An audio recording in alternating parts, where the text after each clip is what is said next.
Në kuadër të projektit Qytet i Sigurt, Ministria e Punëve të Brendshme është duke bërë testimin, kalibrimin dhe verifikimin e kamerave të vendosura për mbikëqyrje të komunikacionit në Kumanov dhe Tetov. Më herët kjo është realizuar edhe në Shkup. Aktivitetet kanë filluar nga ora 8 e mëngjesit dhe do të zgjasin deri në ora 8 të mbrëmjes, ku në secilin lokacion procedura do të kryhet për rreth 15 deri 30 minuta dhe komunikacioni do të pezullohet përkohësisht gjatë zbatimit. Ndërkohë, Ministri i Punëve të Brendshme Panço Toshkovski ishte në terren në një lokacion ku po zhvillohet kontrolli dhe verifikimi finali i sistemit inteligjent për dediktimin automatik të shpejtësisë së lëvizjes së automjeteve.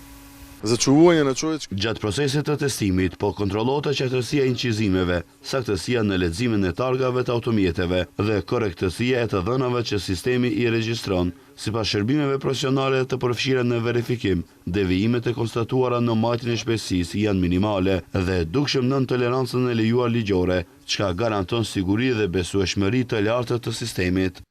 Ministri tha se në fazën e parë kamera do të vihen në funksion në lokacione me rrezik të shtuar, ndërsa gjatë vitit sistemi do të zgjerohet gradualisht në të gjithë territorin e shtetit.